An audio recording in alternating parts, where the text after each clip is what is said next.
Want to just acknowledge our sponsor, the Coffee Knowledge Hub, for putting the translation service together and for sponsoring these talks. And yeah, let's get into it. So I want to begin by bringing up the concept of starting versus sustaining a business, and the mindset it takes to start something versus the mindset it takes to sustain the very same thing. When we start businesses, the first couple of years are oftentimes just hang on, keep the thing running, maybe take out a loan, survive. And what happens is we build muscle memory in keeping the thing that we started alive for years, and at some point we need to make the thing sustain itself. But in order to do that, we need to essentially abandon the very mindset that kept our business alive, and we need to create a mindset around sustaining what we have built. So that's the theme, and what we're going to talk about today is how do we sustain and create this thing that can last and survive and thrive into the future. This is the 5 essentials every growing coffee roaster needs. What we're going to talk about today is going to be coffee releases and launch process. We're going to talk about green buying and managing. We're going to talk about financial structure. And we're also going to talk about dry product management and pricing calculator. And we'll leave some time for some Q&A at the end.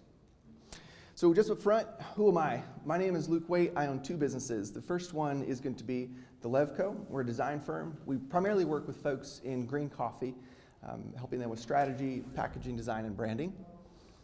And then the other business that I run is a consulting firm called Pomelo, which is why I'm here today. And the only thing that we do is we help coffee roasters essentially change that mindset from surviving into sustaining and stability.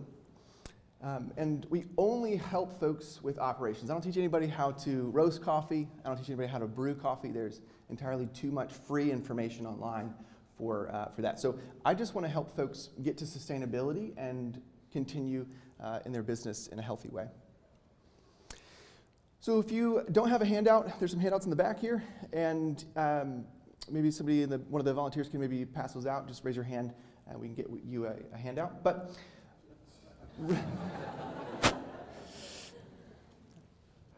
before we move on, thank you volunteers for being here.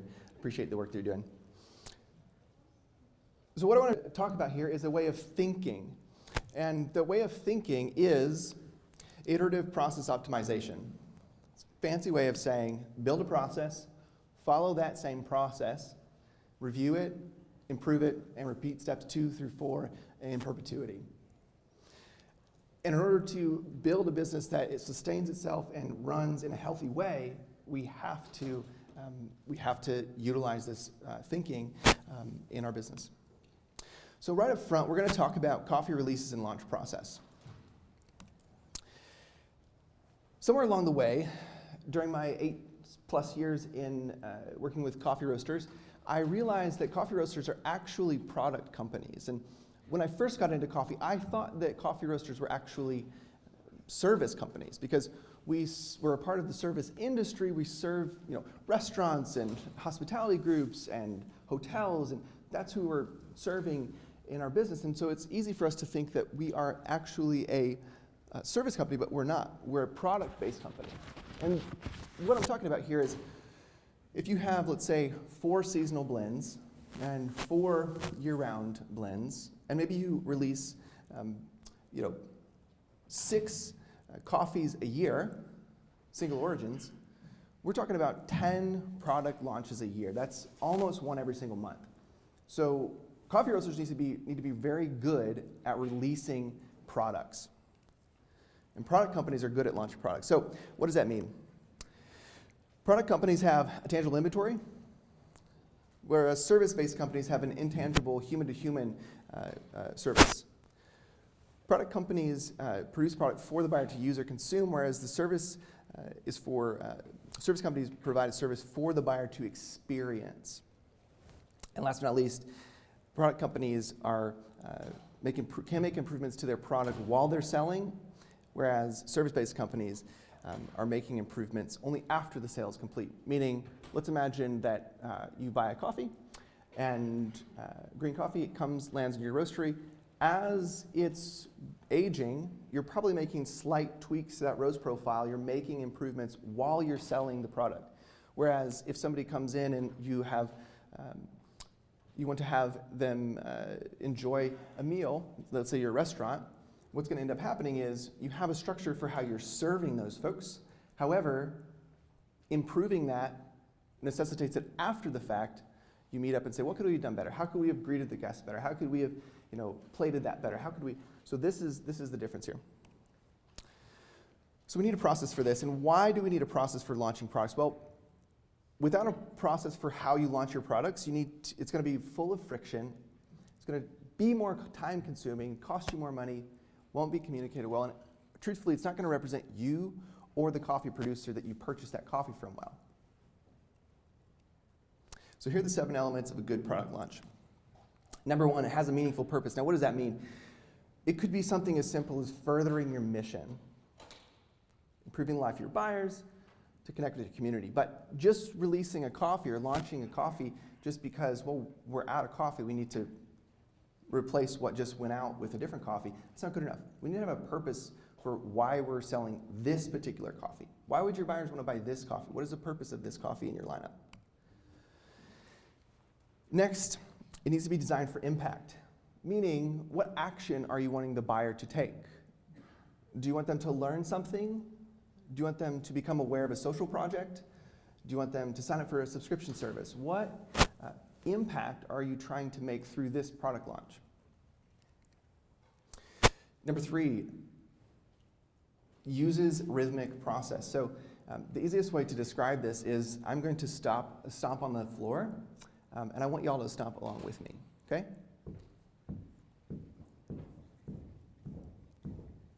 Keep going, I'm going to stop. Who's out of time here? I am. And when we have a rhythmic process for how we release coffees, what ends up happening is it becomes easier to isolate what's out of time and what isn't functioning well within our business. Number 4, utilizes a variety of content. Now, what are we talking about here? We're talking about we need to have graphics for social, we need to have things on our website, we need to have maybe a video for this product. And really the conversation we need to have around content is the rule of 7s. Are you all familiar with the rule of 7s? Somewhat? Not really? So the rule of 7s is it takes about 7 pieces of content, 7 touch points in order for somebody to become aware that you even have a new product launch. That doesn't mean they're going to make a decision at that point. That just means they're aware of it after they've had 7 touches, whether that's a social media post, an email blast, something that's in your cafe or roastery. Maybe you use SMS. Whatever those touch points are, you need to have at least 7 of them before they even become aware that you're launching a product. So you need to make sure you're utilizing a variety of content. Number 5, implements excellent communication. And this is pretty self-intuitive, I should say. Your team needs to know about the coffees that you're releasing. Who works in a roastery? Who doesn't own a roastery? Just show of hands here. So a handful of people. These are the folks, for us who are owners, these folks need to know everything there is to know about these coffees that we're releasing. It's our responsibility to make sure they understand and know why are we purchasing this coffee, when is it coming out, when is it landing, what is the price point, what is the story. They need to know this because they're representing that coffee to your buyers. You know, when a wholesale account comes to your roastery to pick up their order for that week, and they say, hey, tell me about this, I saw something on social that's they need to be, the person who's in production needs to be able to communicate, what is this coffee? Why is it important to us? So we need to make sure that we communicate internally with our teams about the coffees that we're launching. With your accounts, this one's tricky because accounts don't always want to respond to emails. They're busy as well, right? They're running cafes. They have their own operational challenges. However, we need to make sure that our accounts know. So this is more so for your salespeople. Your salespeople need to be aware of how does this account that buys 200 pounds a week, how do they like to be communicated with? and what is their plan as a salesperson to make sure that they're communicating about this coffee that's being released. Last but not least, again, this is specifically related to sales, your potential accounts. So when I used to do sales for some folks in Chicago here, I would set up a cupping table with potential accounts. There would be, usually 1 to 2 blends, usually 1 or 2 single origins, depending on what sort of account this was. And then at the very end of the table, I would make sure to put a decaf, because our decaf was delicious, and I would also make sure to put a coffee that was about to be released. And the reason why we do this is we want to make sure that we're not just saying, hey, here's our wares, here's what we have. We want to make sure that we're showing them what does it look like to work with us long term? What is our ethos around purchasing coffee? Why you can taste these coffees. These coffees are great, but this coffee is about to be released, and I want to tell you about why we chose this one. So it allows you an opportunity to communicate with your accounts about your ethos as a business, and to help cast vision for them to understand what does it mean for us to add this coffee in our lineup, and what does it mean for us to work with you as a roaster. All right, number 6, leverages key partners. This one is really important and often missed. What ends up happening is we usually just launch coffees and hope for the best, right? However, our key partners are important to include in this conversation because we want to make sure that they are acknowledged, and typically your key partners are going to essentially blast out good things about you. They want to talk about you. They want to share about your business. And so make sure that your key partners are aware of what's happening. Maybe you give them special pricing, or maybe it's a pre-release offering. Maybe you give it to your key partner before everyone else. And this is just really an opportunity for you to deepen a relationship with your wholesale accounts, specifically those key partners who love you, believe in you, and want to keep working with you. Last but not least, the post-release review. This is the most important one, in my opinion, of all the 7 elements we've talked about so far. And the reason is we want to make sure we're reviewing the process. We've established process, right? We know that we need a process for how we're releasing coffees, but we need to make sure that this is working, right? Iterative process optimization. We want to make sure that we're iterating on the process that we created. So we need to answer these questions. And I stole this from the military, truthfully. After they go through an engagement, they go through what's called an after-action review. And they go through and say what worked, what didn't, what could we have done better, how could we have communicated differently. And that's exactly what we need to do with our teams. We need to make sure that they are included in that conversation, and we want to make sure that that we can keep improving. So these are some of the questions that you want to ask to your team after you release a product. Every single time. Not once, not twice, every single product release, we want to make sure that we're reviewing that. All right, so I'm not going to go through all of these, but this is a skeleton of what a step-by-step product launch is going to require. This is 14 items. I couldn't fit all of the items onto one screen that it's going to take. So typically, for a roaster, it's typically between 35 and 40 steps when we actually break down what is every single thing that happens when we release a product. So this is literally just a skeleton. And every roaster is different. Maybe some roasters have a subscription service like Miso Box or Trade that they work with, and maybe other roasters don't have that. So you'll have to cater this to how you work in your business. However, you need to make sure you have a process, and it needs to be as specific and as pointed as a number on a list. It just needs to be a process. Okay, quick note on PM tool. So if we're going to be doing 30 to 40 steps to release a coffee, we need to probably use some type of a tool to keep track of that. So I'm not connected to any of these platforms. However, I've used every single one of them for different product launches that we've done in the past. And I would say you just have to find what works for your team. And what I mean by that is every roastery is different, right? We have different needs, we have different challenges, different spaces.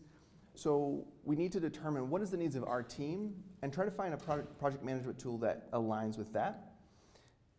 Next, we want to make sure that we commit to a time frame. If you implement a project management tool, your team is going to absolutely hate you and the tool for the first week, 2 weeks, and then after a while, they start to actually fall in love with it because it's just a new process. They're just getting used to it. It feels weird creating new muscle, and that's all they're doing. So what you need to do as a team is communicate, or as a leader, you need to communicate to your team that we are going to commit to using this tool for 2 months or a month, however long it is for you. Commit to that time frame. And then afterwards, we want to assess, is this actually working for us? But we have to collectively agree that we're going to do it for this amount of time, and then we're going to reevaluate, because they will come to you immediately and say, it's not working, doesn't work. Just commit to a time frame. All right, let's talk about green buying and managing. Again, we're talking about a way of thinking about this. We're not talking about specifics for you. So if you do not know every step in the process, you cannot scale. If you don't know every step in the process, you cannot scale. Again, this is an abbreviated sort of supply circle here. But if you're trying to scale a business, you really, a roastery specifically, you really need to make sure you understand, how does coffee get from the farm to inside of a bag that's going to go out onto retail shelves? How do we do that? Well, first and foremost, we need to have a database. We need to understand our inventory, to know our current position, but also you want to make sure you have an outline of your previously contracted. How much did you buy last year? How much volume did you contract? You need to also keep a list of your pricing, current and previous, cupping data, technical coffee info, and store info for that coffee. You need to have a place that this lives, because your entire team will need access to this, from your creative department to your sales department to your operations department. Every single one of them needs to know this information for different reasons, but you need to make sure you have one place for everyone to go to so that they can find this information quickly. Storing this info helps democratize information, as I just mentioned. It puts your team in a position to not have to come to you and say, hey, how much of the El Salvador did we buy? What was the grain price for that Colombia that we just contracted? Hey, do you have that story info? We need to have a place that all of this information lives, because that's not going to help you get to sustainability if you're the person who has all of that information. There needs to be a process for how we're getting this into a database and storing it. This is going to help you plan for pricing changes. It's going to help you prep for launches, create content, and it's going to free up brain space for yourself. All right, let's talk about the process of buying coffee. Okay, this is strictly from an operational perspective. Again, we're developing a way of thinking that is moving us out of the starting mentality into the stability mentality. We need to have a segment for every single thing that we sell. Blenders, SOs, limited releases, our cold brew. Each of those needs to be segmented. And then we need to create a price floor and ceiling for each of those segments so that you or whoever's overseeing your green buying can understand, yeah, I need to purchase this coffee, or I need to purchase a coffee for this, let's say cold brew. Is it within my window of floor and ceiling for how much I can spend on green? Great, let's rock and roll there. We also need to determine a buying time frame. This is contingent upon where you're sourcing coffee and what your buyers' buying patterns are, and seasonality as well. But we need to have a buying time frame to roughly understand how much do we need in every season so that we can plan, prepare, and forecast for that. And lastly, a projected volume. This is more so for your sales folks to be communicating with you about.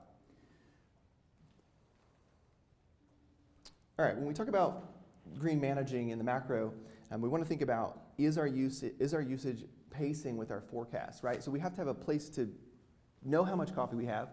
We also have to have a specific way for how are we, at what point in the month, quarter, year are we looking to see if we're pacing so that we can understand whether or not we need to purchase more green or not. Next, this is going to help you. You want to make sure that you're prepared for pricing increases. And again, this is where the database comes in place. We know what we spent last year. We know what we spent this year. Looks like it's going to go up. How does it affect our own pricing internally if green is going to go up 50 cents per pound? And in the micro, certain coffees take longer to land. We need to know, I know Africa, a lot of the coffees coming out of Africa, there's usually logistical challenges. So we need to be prepared for that and make sure that we're pacing so we don't run out of coffee and have to quickly buy spot.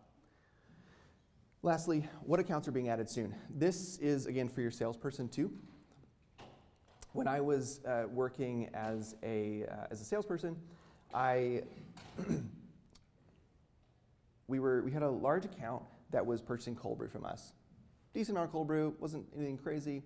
However, all of a sudden, they started purchasing high TDS concentrate from us, which in order to produce that, it was like 8.5 TDS, or 8-to-1 TDS, something like that. So in order to produce that, it took a lot more volume up front. Even though they're going to buy the same amount, it just took a lot more coffee up front for us to get to that high TDS and to fulfill that order. And so I called the account and I said, hey, I noticed a couple of your locations started ordering this high TDS concentrate. What's going on here? Oh, it's just a spatial thing for us. And we don't have a bunch of cold space for kegs, and this is essentially 8-to-1. So like we're essentially saving 8 keg spaces in our coolers. So at that point, then I went to my roaster and said, hey, just so you know, like I have to plan for, they've already told me that they're going to buy high TDS concentrate in the future. So you need to buy some more green so we can fulfill that order, and also you need to start roasting now because we need to make sure that our cold brew producer is going to get that here on time so that we can keep this account happy. So this is what you need to make sure of, is make sure that you're communicating with your accounts and have a sense for what sort of volume are you going through. Are you going to open a new location soon? And then that needs to be communicated to your grain buyer and your roaster so they have an understanding of, are we actually pacing? The worst thing for a salesperson to do is to close a large account, not tell anybody about it, and now we're in a spot where, well, we're increasing our volume by a quarter of what we did last year. That's not going to be super helpful to the grain buyer or the roaster. So we need to make sure as salespeople that we're communicating about what new accounts are coming on board and any changes that are happening within our accounts. Okay, a couple of quick tools to manage this. You've probably heard of all of these. The easiest way, and probably the one you're intuitively using, is Google Sheets. If you spend a few minutes on YouTube, you should be able to figure out how to utilize that tool for all of these things that we've talked about. And then in terms of paid tools, you've heard about Cropster, I'm sure. Roaster Tools is another tool, and then Katana and Activate are paid tools as well, but they're not coffee specific, they're just inventory management tools. All right, let's talk about financial structure. If you want to make money, you need to get comfortable looking at numbers regularly. And I would also say this a different way too. If you want to make money, you need to get comfortable talking about money regularly. One of my heroes, Blair Enns, talks about, he says that folks who talk about money make it, and those who don't. And he's referring to the sales conversation, of course. However, this is important as a business owner for us to get really comfortable when we're moving out of the starting mindset into the stability mindset. In the starting mindset, we're not usually looking to see if this is a wise monetary decision. We're trying to keep the thing alive. But then once we start to move into the stability mindset, we're now starting to think through, okay, how do we make this thing function well? I need to be aware of how much money is coming in and out, and are we pacing in the right direction? So we need to make sure that we're looking at numbers regularly as owners. So what you need is a budget, savings, a plan and a process for your profit, a target profit margin, and a P&L. Not earth-shattering stuff, right? So we want to make sure that we have a budget allocated for green coffee. Probably going to be the largest expense that you have because it's the thing that you do. You turn green brown. And then you want to make sure that your sales and marketing has a budget. The reason for this is if you're trying to get to stability, we'll have to do some amount of sales. So we need to make sure that there's a budget allocated for your salesperson or you, wherever you're at in that journey, to be able to put gas in your car and drive 30 minutes to that potential account and drop off samples. We need to make sure there's a budget for that. Budget for operations, growth, and debt. Well, let's talk about savings for a moment. Why do you need savings? COVID is a good example.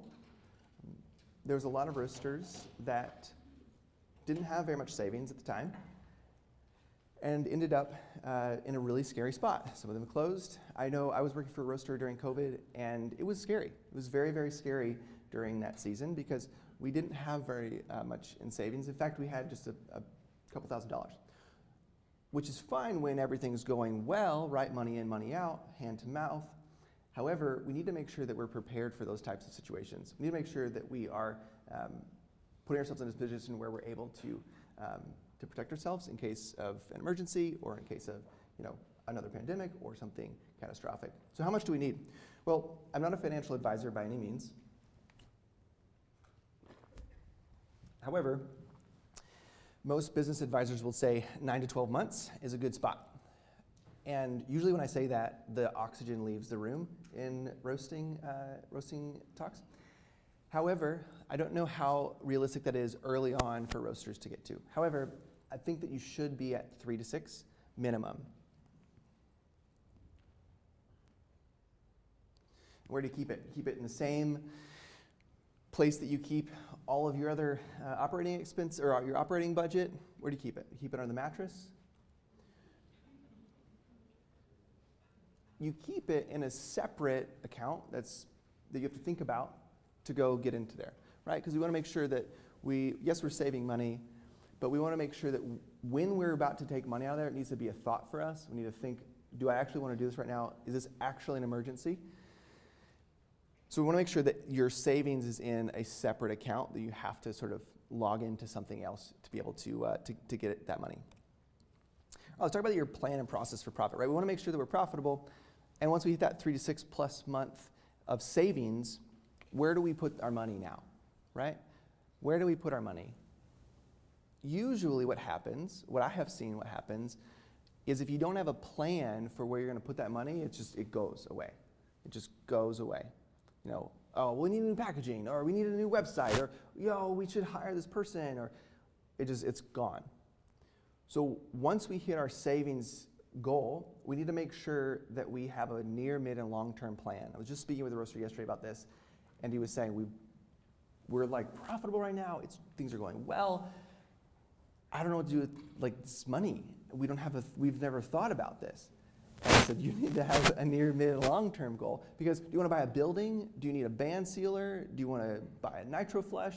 What is the next thing for you that's going to help you in the near, mid, and long term? And how do we start saving for that? So we need to have some metrics around that. What is our near, mid, and long term? This is an opportunity to dream a little bit and think, what would it look like for us to buy a building, or to get a bigger roaster, or to hire a team member to do education? What does it look like for us as a team to grow once we have some profit? All right, we need to have a target profit margin. I believe 30% is the minimum you should be shooting for. And again, that's usually where air leaves the room too. However, this is a goal and a minimum that I would work towards, but I would say that 1% is better than 0, of course. And once you are making 1%, it's easier to make 2 and 3 and raise those prices. Once you realize that it's possible to increase that number, you can kind of gain momentum. And so if you're not profitable right now, or maybe you're break even, and you're afraid to raise 30%, right? Or to get to 30% net, start with 5%. See how that feels, and keep building on that and create momentum around that. Lastly, you want to make sure that you're defining your target profit margin outside of the pricing decision, meaning you don't want to have a coffee land and say, okay, I think I bought this coffee for $5.05 per pound. I feel like people might pay $20 for a 12 ounce. No, we have to make sure that we're determining that pricing outside of anything emotional. We have to make sure that we're determining our profit margin outside of pricing an item. And the reason for this is if your margins are not in your favor, more sales does not equal more profit. I've seen this so many times. The first roaster I worked for, we landed this huge account. This salesperson closed this huge account for us. It was like 9 locations. They were going to be 13 after that year, and they were going to go through a minimum of 100 pounds per location for us, and it was just going to be a big account for us. However, for every pound of coffee we sold this company, it cost us $1.25 to sell them coffee. And it was a private label, so we didn't even get any exposure for the business. Our name was 8-point font on the very bottom of their white label packaging. So if your margin's not in your favor, more sales does not equal more profit. In fact, that's not a good place to find yourself. And just to demonstrate this, I wanted to show you what 1% net is at $5 million in sales. What is net versus 1% versus 5%? This is 5 and 10. And again, we changed the top line here to $2.5 million. So you can actually sell less coffee at higher margin and make the exact same net. And here's 10 versus 30. And again, this is at $2.5 million versus 5 million with just a higher percentage. So you need to make sure that your margins are in your favor, because just growing to grow is not going to be helpful for you. In fact, it's more work, it's more stress, so make sure your margins are in your favor. All right, we talked about a P&L statement earlier. This is really important. I'm sure you've seen one. I hope you've seen one. You need to be looking at this weekly, and you need to be digesting this and feel comfortable looking at these numbers. There's 3 reasons for this, right? We want to make sure that our team understands how we make financial decisions, and not necessarily your whole team, but your upper leadership needs to understand how are we making decisions as a team. This also provides an opportunity for your team members to see a P&L. I worked in coffee for 5-6 years before I ever saw a P&L. And I was always in upper management, upper leadership. And this is an unfortunate thing, because that would have been a really helpful time for me to learn how to read this and understand why they're making decisions or why they're not making decisions. And also to help you understand margins. What are we actually making? If you see as a employee, if you see or think that your business is selling all this coffee, we just bought a container, we bought 5 containers, look at all this. There's 20 employees, we think, there's a lot of money in the business. Maybe not. So this is a helpful tool, especially for your upper leadership, to develop them and help them understand how to look at a P&L, how to read one, how to think through that. Next, it's going to provide an opportunity to build culture within your team. How do we think about money? How do we make decisions when things are tight? How do we make decisions when things are really, really good? Lastly, it keeps you honest and forces you to look at your numbers and forces you to make decisions based off of the real numbers that are going through your business, not off of what you feel like. All right, quick note on credit cards. A couple years ago, I was working with a roaster, and they were just having cash flow problems. Their numbers were okay, but they were having cash flow problems. And I asked them, I said, do you have a credit card? No, we don't have a credit card. I'm scared of credit. Totally fair. And I'm not advocating for misusing credit at all. And I understand everyone's on their own journey with credit. However, this can be pretty beneficial for you. And the reason is, this is just from NerdWallet. This is a couple of different options for your credit card for small businesses. The first one there costs you $150 a year, and if you're spending $50,000 a month in operating expenses on that card, that's $12,000 plus a year. That's essentially free money for you. So again, I'm not advocating for putting yourself in a compromised place, but I am saying that it's free money, and you have to buy that green anyway. You have to buy those bags anyway. You have to, purchase those paper towels and all those different things that you need to run your roastery anyway. You might as well get something for that. Okay, let's talk about dry product management. This is not going to blow your mind, but it is in line with what we're talking about. You need to have a process for it, because your dry product's what's going to keep you afloat. You run out of bags, well, now we're buying bags on Amazon. You lose margin because it's not as good of a price as buying them from your bag provider. We need to make sure that we have a really good handle on every single dry product that our roaster uses. What are we talking about? Boxes, tape, tissue paper, coffee bags, bubble wrap. You need to make sure that you don't run out of these things, and you need to have a process for how you're managing it, and you need to have a database for keeping track of all that. So you need to have a dry product inventory sheet for everything, not some things, not most things, everything that your business requires to function as it relates to dry product. And I would recommend utilizing these bullet points here: your product name, par, lead times, case size, vendor contact, on this same sheet, so that if there's a transition with whoever's doing the inventory, maybe you're doing it and then you hire somebody, within 5 minutes, probably less than that, you pass them the inventory sheet and they know exactly what the product's name is, they know the par, they know where to purchase that product from, they know who to contact when they're low, and they know who to contact if a package doesn't arrive. You need to make sure that you have a process for this and an inventory sheet specifically. You also need to have a day for inventory. Not when you feel like it.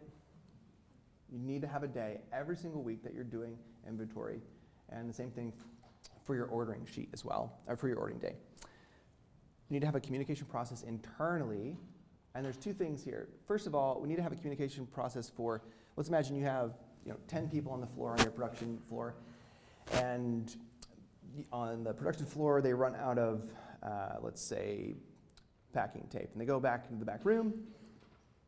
Oh, this is the last roll of packing tape.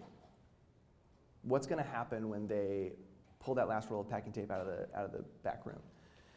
We need to have a way that whoever's managing this inventory, they need to know about that, hopefully before you get down to the last roll.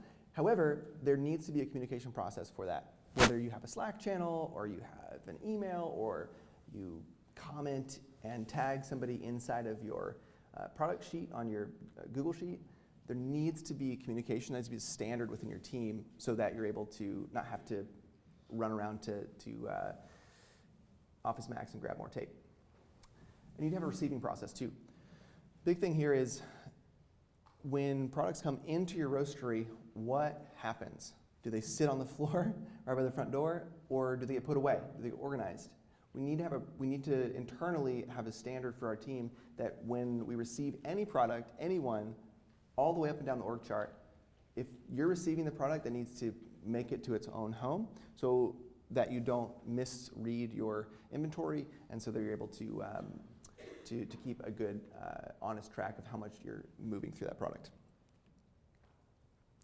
All right, the pricing calculator.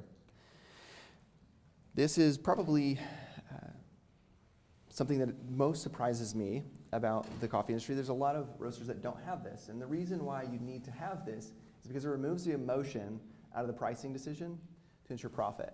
You need to make sure that we're, again, not making decisions based off of, well, I feel like people will purchase this. How many of us have met a producer and heard their story and just wanted to buy their coffee? Okay, 5 people? It's even more than that. But then you find out the pricing and you're like, oh my goodness, this is kind of expensive, but I'm already invested.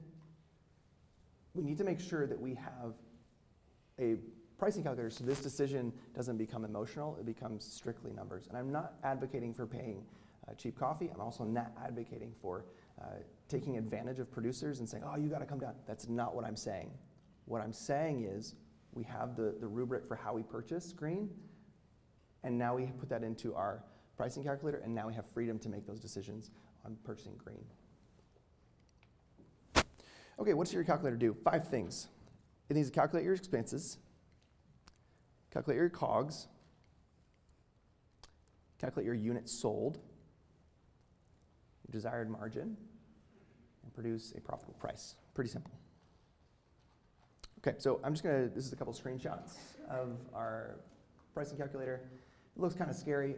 Basically, what you're going to do is you're going to pull your P&L, and that's what you're going to see sort of in this left-hand column here.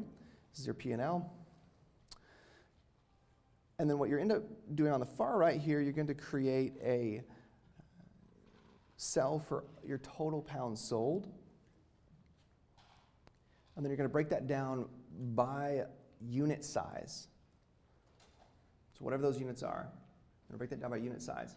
The reason we do this is because every single pound of coffee needs to carry its own weight.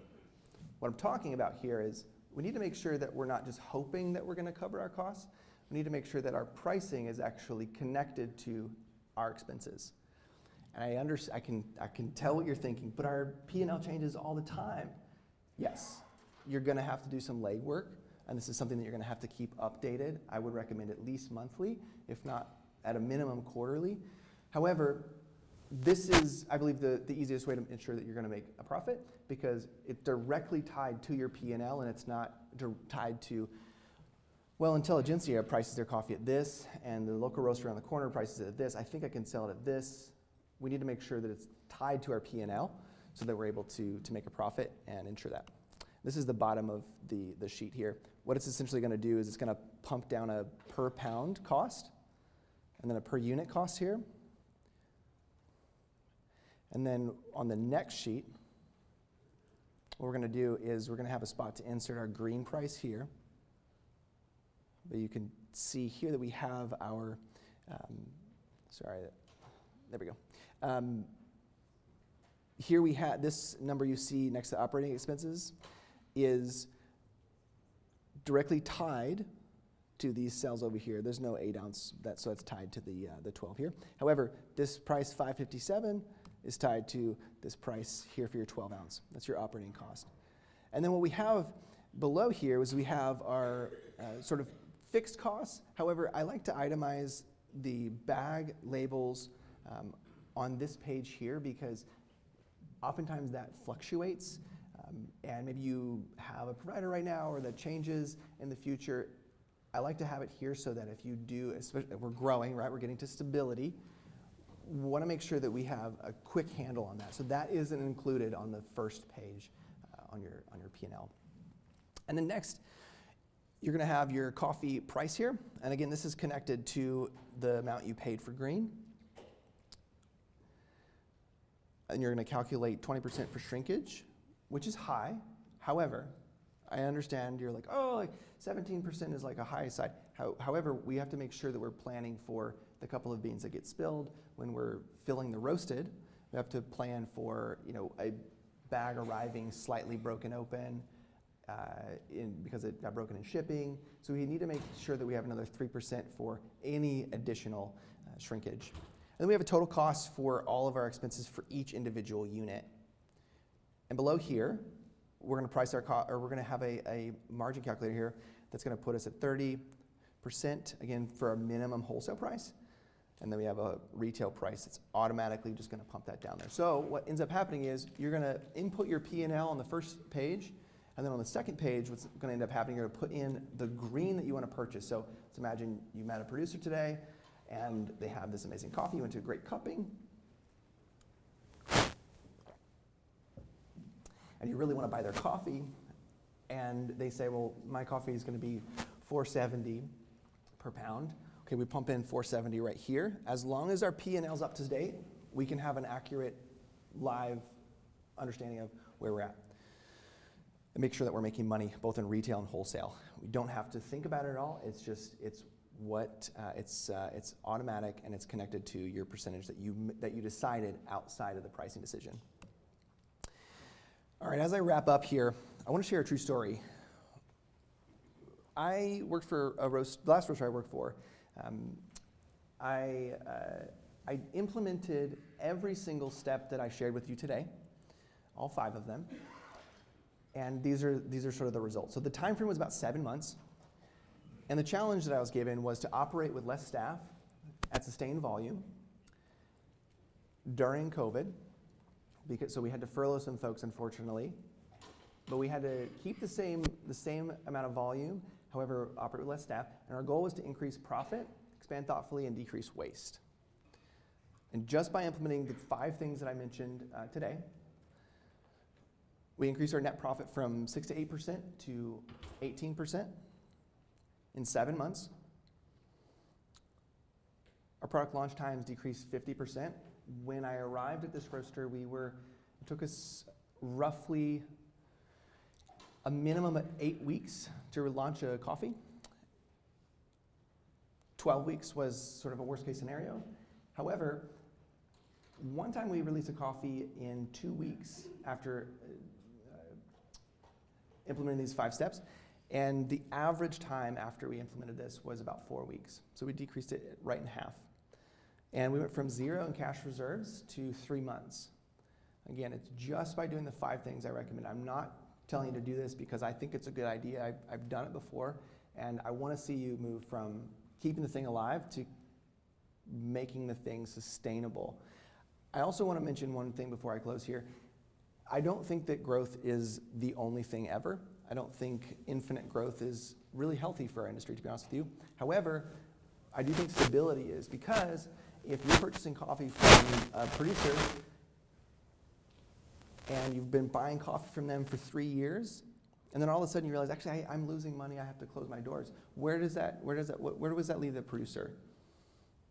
High and dry. And so they have to go find a new buyer because you've been buying that coffee for 3 years and you just couldn't make it. So we have a responsibility on our side of the supply circle to understand our role in this and understand that we have a responsibility to manage our business as well for the sake of the producers, the weakest part in the entire supply circle. That's our responsibility as roasters. Lastly, I want to offer you a QR code. I have a sort of standard template model. Happy to share that with you. Scan the QR, and I will send it over to you afterwards, probably like midweek next week or the following week.